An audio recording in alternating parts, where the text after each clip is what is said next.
From today, Wednesday of the ninth week in Ordinary Time through Saturday, St. Paul will be speaking to us from prison and the letter to Timothy. That letter to Timothy plus the gospel come together in a particular way to remind us that God is not an abstract idea, but a living force who transforms history and sustains our faithfulness, even in the darkest moments. Instead of complaining about his chains, Paul gives advice to his friend Timothy that still resonates strongly today. I remind you to steer into flame the gift of God that you have through the imposition of my hands. And Timothy responded very well, since he would become one of the leaders responsible for the second generation of Christians. All of us are called to carry forward the gift we have received according to our own abilities.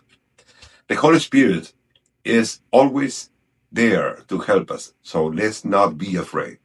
In the Gospel, the Sadducees, who did not believe in the resurrection, approached Jesus with a hypothetical and somewhat ridiculous question about a woman who married 7 brothers.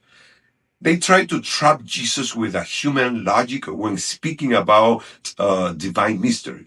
We already heard how firmly Jesus responds to them. He is not the God of the dead, but of the living. The resurrection is not just an extension of earthly life with the same dynamics we know here. It's a complete transformation in which we enter into the fullness of divine life. We will see it. We don't know how it is, but it is a promise of Jesus. Sometimes our faith becomes routine or it grows cold because of everyday struggles. St. Paul reminds us this. We have not received a spirit of cowardice, but of power, love, and self-control.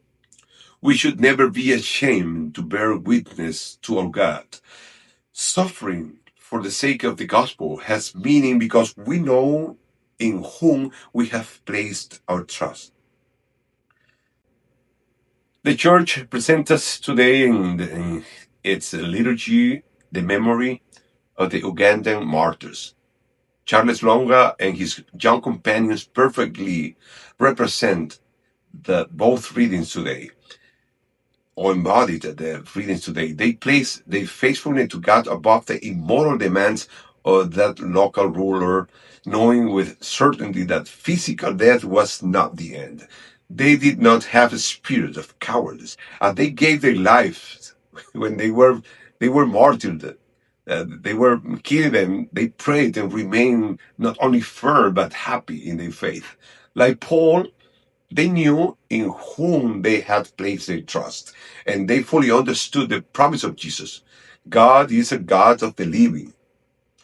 The witness became the seat of Christianity throughout the region. That is what we say about the martyrs. They are the seat of the church. It is worth asking ourselves today, what areas of our spiritual life has grown cold and need to fire to be rekindled? When we face everyday difficulties, do we act out of fear or from the certainty that we serve a living God who has the final word?